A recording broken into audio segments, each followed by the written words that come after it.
Your YouTube channel may have a brand new feature that is in beta right now that allows you to use music from within the YouTube library without demonetizing your videos. Let's take a look at how to do this. Now, again, this is in beta. Not everybody has access to this yet. If you do, you will see a tab on the lower left-hand side that says Creator Music Beta. You may also get a notification at the top of your screen for your studio once you are in studio.youtube.com. From there, you're going to be able to come over to this page that says Bring Your Videos to Life with Creator Music. You're going to be able to find popular music and tracks that will fit what you are doing for your music. You do have to accept their terms and conditions, which you can then pop out and read through all of them. As always, we suggest that you are reading the terms of service before you agree to anything, and then you can get started where you can go through the library and you can actually look at what they have to offer. Now, down below that, it breaks down how it works, and this is the important part. You do not have to pay to use these tracks. So you are not going through something like Epidemic Sound or Music Bed or any of those places, which we highly recommend, by the way. We love a good music platform that allows you to use that music on YouTube and wherever you are posting these videos. The YouTube library is going to allow you to use it directly inside of YouTube. You cannot take this elsewhere, so you cannot repurpose that other places. So you do not have to pay to use these. These are all going to be part of the library. You can select what you want and where you're going to be using it inside of your video, and then we're going to go to the second step, which is licensing that protects your videos. So it allows you to use it without demonetizing your videos or having people put claims against your video. So if you've used popular music at any point, you may have gotten a claim against your platform, which means you have to go in and dispute it. You've either paid for the rights to use it, you're going to remove it, or worse things could happen from there. We've actually had a lawyer on our channel talking about how to legally and ethically be using music in your content creation for YouTube and the other platforms. So make sure you check out our full playlist with him down below. But it does go back to a revenue sharing part of the platform. So you can license it for free.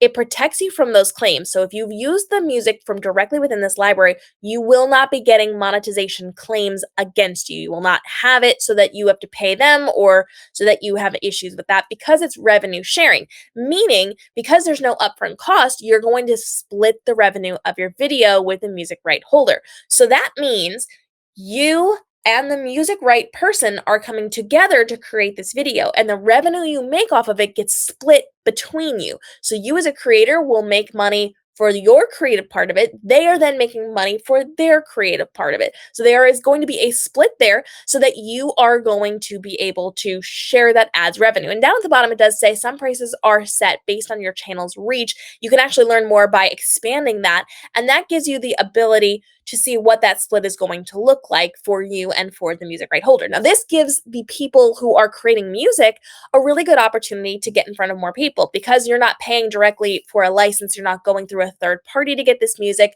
You have access directly to this library, and they get a split of it. They don't have to do any of the work. They don't have to deal with negotiations. It's all a part of the contract and licensure of using it inside of YouTube.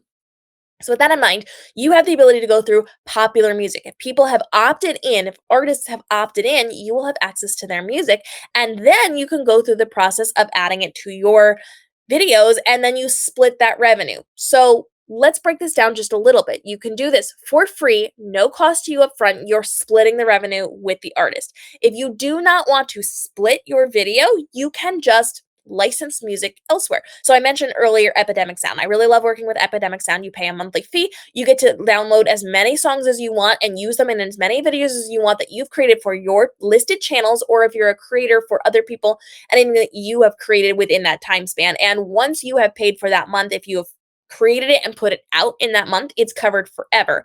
Meaning, if you decide to cancel your subscription next month, you are still going to be able to use anything that you've already created and put out on the internet. It's not going to take that away from you. You don't have to magically stop using it. So now's the time when you should start thinking about, is this going to be a good fit for me? If you are a smaller creator, if you are not making money on this, you are not monetizing this, you are not making very much money on this, and you don't want to pay for licensure of that music, maybe it's a good idea to be using something like this library, because it splits it between you and the music creator. If, however, you are a really high performing channel, you are getting tons of views and you're getting lots of ad revenue, it may actually not benefit you to do it this way through the YouTube music library. Because if you're making a ton of money and now you have to spend a ton of money splitting it with somebody else, that will really lower your levels, when you could be paying a certain amount of money per month to use whichever songs you want, and you do not have to further pay royalties on this. So basically, it boils down to this: if you're using a third party site, you are paying one low fee to use that song, period, and you get to then move forward and keep all of your royalties. If you are using this program on YouTube, you are splitting those royalties forever. So if your video stays small, might not be a ton of money out of your pocket, but if your video goes huge, if you go viral on something, that could be like half of your revenue that you're giving to somebody else on the content that you created, because they also created content and you entered into this agreement where you were splitting that. So it depends on where you are channel wise, where you plan on growing, and what you plan on investing into your business. If you want to use music, I actually recommend you're using a third party app like Epidemic Sound, because it gives you more freedom to grow and make more money off of the content you are doing without monetization issues or copyright strikes. This way is going to give you a good entry point into it, but think about how your videos grow.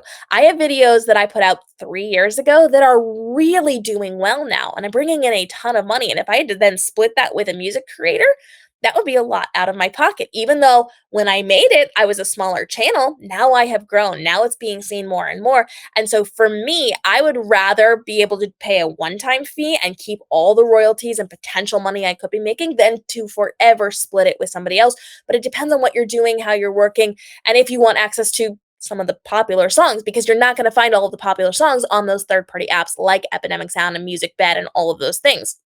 So, with that in mind, you have to decide what's best going to fit your content, what's best going to work for your future monetization and growth of your channel, and what you want to try. There is no good, bad, right, wrong side to this. It's really about what fits you best. So, deep breath, start thinking about where you want your channel to go, what you want your channel to do, and now think about how you want to implement this into your business. Do you need to use music? Do you want to use music that you license once and get to keep all of the future earnings from? Do you want to split all future earnings with that music? Figure it out, test them out, and then go forward from there. And you can actually do a mix of both. It's not like you have to do one or the other. You can work with something like Epidemic Sound and also the YouTube library. You can do all the different things depending on what you need for each individual video. Just keep in mind how it impacts your future earnings on those videos. Questions, go ahead and drop it down below. We're going to keep answering your questions on how you can be thriving on YouTube, TikTok, Instagram, live streaming, and with the tools and resources you need to make more money in your business, because your business is working on your behalf while you are off living your best life, so that you don't have to be hands-on every minute of every day with your business. We'll be bringing breaking news for features like this from YouTube and the other social platforms as well, so we'll see you in the upcoming episodes.